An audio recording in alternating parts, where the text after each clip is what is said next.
Hello, sister. I'm looking at souvenirs. What do you want to get? What have you been doing without contacting us at all? Huh? Did you try to reach me? I didn't notice. Did something happen? How can you say that so nonchalantly? We're at a funeral right now. Funeral? What do you mean? Whose is it? Your daughter. What do you mean? The day my niece, Selina, collapsed was the same day my sister said she was going on a trip and left her with me. Despite knowing that the child had a fever, my sister left her behind and went off. I tried contacting her numerous times, but there was no response until it was too late. I was even filled with anger. I've been married for 4 years, and the fact that we haven't been able to have a child was my concern. Right after getting married, we started family planning and tried many times, but we haven't been blessed with a good result. My sister had a shotgun wedding 2 years ago, but divorced her husband within half a year. Since then, she had started to leave her child every chance she gets. It's good practice for when you have a child in the future, isn't it? So it's fine, right? She always leaves her child with me, saying this. I have mixed feelings every time, but the niece is innocent, so I accepted. But I'm really fed up with her ignoring us. And this time too, I'm going on a trip with a friend for a week from tomorrow, so I want to ask you to look after Selina again. Again? I just took care of her last week, didn't I? Well, I had work last week, so I couldn't help it, could I? Can't you ask your parents sometimes instead of us? I have plans too. What plans could you, a stay-at-home wife, possibly have? It's fine, right? But for a whole week? I'll definitely buy you a souvenir. I've been planning this overseas trip for a long time. I can't cancel it. Then why don't you take Selina with you? It's a bother to others if a child is there. Besides, I want to enjoy myself alone. Selina will be lonely and you're too self-centered. So I'll bring her before I leave tomorrow. Bye. I couldn't help but sigh at the unilateral end of the call. I decided to talk about this with my husband when he got home from work. Really? Yes, that's why I want your cooperation. Sorry, but I'm on a long-term business trip from tomorrow. Is that so? How long? About 5 days. If the negotiations drag on, it might be a week. So I have to take care of her alone during that time? Well, it can't be helped because it's my job. I understand. If it's really tough, you should ask for help to my mom. I had to take care of her for a week by myself. At that point, I was already feeling like I was at the end of my tether. My niece was very attached to my husband. Perhaps because she had no father, she saw my husband as a father figure. There was a time when she cried so much at night that I didn't know what to do. At that time, my husband managed to calm her down, but this time I'm alone. I was very anxious about the possibility of the same thing happening again. On the day of my sister's trip, my husband left early in the morning for his business trip, and I was left alone waiting for my sister. Well, take care. Saying so, Billy tried to leave promptly, but at that moment, I noticed something off about my niece. Hey, Selina's face looks red, doesn't it? She seems to have a bit of a fever since this morning. What? You're leaving a child in this state? But it's a trip I've been looking forward to for a long time, so I can't not go. Even so, when the child has a fever, you should at least take her to the hospital. It's nothing unusual, so it'll be fine. If you're that worried, you take her. Then I'll go. I don't have much time before my flight. Wait a minute. It's a good rehearsal for when a child gets sick. You can learn a lot from this. Bye. I couldn't believe she was leaving a child with a fever to go on a trip. Looking at the languid Selina, an indescribable anxiety started to take over me. She was only 2 years old, so I couldn't even give her over-the-counter medicine. Fortunately, it seemed like a mild fever, so I cooled her head and put her to bed. Not knowing what to do, I contacted my mom. Mom, she's done it again. She's left Selina with me and gone on her trip. And she seems to have a fever. What should I do? Calm down. Is the fever very high? It's only a mild fever right now, but then let's just keep an eye on her. If she has a seizure or a convulsion, call an ambulance immediately. Okay. Contact me right away if anything happens. Hearing my mom's words brought a little relief, but I knew I couldn't endure this for a whole week. Even though she only had a slight fever, it was heartbreaking to see her little body fighting it. And then, that night, my niece's condition took a sudden turn. Her fever soared, and as she began to suffer, I frantically called an ambulance. I tried to call my sister as well, but for some reason, I couldn't get through no matter how many times I dialed. Why can't I get through? Maybe it's because she's abroad? I tried to contact my husband, but I couldn't reach him either. All I got was a merciless announcement, as if the antenna was out of range. Just when I felt like I was about to be crushed by anxiety, my mother arrived as soon as I contacted her.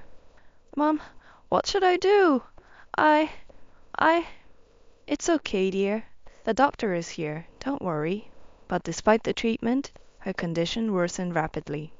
I tried to contact my sister every hour, but I still couldn't get through. And then, 4 days later, no way! This can't be real! I'm so sorry! I'm so sorry! Selina passed away. A 2-year-old child had died without seeing her mother for the last time. I didn't know what to do anymore, and I just broke down crying. It's not your fault. There was nothing you could do. I know, but... Anyway, why can't we get through to her? What on earth is she doing? What is she really up to? If only I had asked for at least her accommodation. As I was being crushed by regret, I had no choice but to leave Selina's remains to a funeral home. I couldn't discuss what to do next because I couldn't contact either my sister or my husband. His business trip was supposed to end tomorrow, so all I could do was wait for him to come back. Seeing me exhausted, my mother took care of me, and I finally got a good sleep for the first time in 4 days. The next day, I tried to contact my sister again from the morning, but the result was the same, and my husband, who was supposed to come back, did not return. I was worried that the business negotiations might be extended, so I decided to call his company. I was then told that my husband had taken a week off, not a business trip. I had a bad feeling about it. I hadn't paid much attention to it until now, but as close as Selina was to my husband, my sister was close to him as well. In front of me, my husband often told my sister, "You're cute," and my sister was pleased with it. And when my sister left Selina, my husband often came home late, and recently they came home together. Once I started to doubt, more and more questions arose. In this case, the day they left and the number of days they were away were the same. Could this be a coincidence? I looked at my sister's Instagram to see if there was any evidence, and there I saw several photos of her enjoying room service meals in a hotel room dated 2 days ago. And when I looked closely at those photos, I saw my husband's figure reflected in the mirror. I was now certain the two were having an affair, leaving behind a sick child to go on a romantic getaway, and with her sister's husband at that. This was unforgivable. I saved the images, and in between preparing for Selina's funeral, managed to get a divorce form. 2 days later, Selina's funeral was held with just close family present. Why isn't she here? Is there still no contact from her? That's right. Not even showing up to her own child's funeral. What a mother. Unbelievable. Just as our parents were raging, a call finally came in from my sister. Hey sis, I'm at the airport right now looking at souvenirs. I'm coming back today, so I was wondering what you want to get. I also want to thank you for looking after Selina. What on earth have you been doing? I was on vacation. Why didn't you pick up the phone when I called you so many times? Oh, I'm sorry, I didn't notice. Maybe it's because I was abroad. Anyway, do you want something? I'm at a funeral right now, so I'll talk to you later. Whose? Your daughter's. What do you mean? Selina passed away 2 days ago. Wait, I don't understand. Isn't it because you left Selina when she had a fever? She was calling you, saying mommy, mommy, until the very end. What? This amounts to murdering your own child. That's not... Wait a second. If you can't believe it, Come back as soon as possible." That night, unbelievably, my sister returned with my husband. Seeing my husband comforting my sister, who was sobbing in front of Selina's portrait, I felt disgusted. "I'm sorry. If I had been there properly, I'm really sorry." "I hate to interrupt you while you're crying, but I have something to ask you." "What?" "I've been trying to contact you every day since the night you left for your trip. I called, emailed, and texted you, but you didn't respond at all. Why?" "That's because I was abroad. I couldn't use my phone." "I see. Then what's this?" At this point, I showed her the photos from her Instagram. "These were posted 4 days ago. That means you were able to use your phone in the hotel, right?" "That's—" "You saw my messages but thought it was too much trouble to respond, right? That's why you didn't even read my messages. But that's because you didn't want to contact me, right?" "That's not true." "Then let's ask the other person in this picture." "The other person?" "Hey, did you enjoy your trip with my sister?" "What?" I zoomed in on the picture and showed it to my husband and sister. Their faces turned pale as they saw it. Even our parents widened their eyes as they saw the photo. "The person reflected in this mirror is you, isn't it? What's the explanation for this? Isn't it a look-alike? I was on a business trip. I contacted your office. They told me you were on vacation, and for a whole week. If this isn't you, where were you? You must have enjoyed yourself a lot. You even posted this photo, but wasn't it a bit careless?" "I didn't expect to be reflected in the mirror. I'm sorry." Finally, the two confessed their affair. This made our parents furious. "What are you two doing? Leading your child to go on a romantic getaway? This is unthinkable. Don't mess around. You're no longer a part of this family. We're cutting ties. We've let things slide because you're a single mother, but I wonder how much money we've given to you up till now. I'd want it all back, but consider it as payoff money. I don't want to see your face anymore." "Wait a minute. Mom! Dad!" "Shut up. Don't ever come back here." "Sis, say something." "What do you want me to say? Isn't everything your fault? You should regret what you've done for the rest of your life." Unable to forgive my sister who disregarded her own child's life, I spoke harshly. Billy kept crying and apologizing to Selina, but she is never coming back. And of course, I couldn't forgive my husband who was constantly by such a sister's side. "You're not unrelated to this." "What?"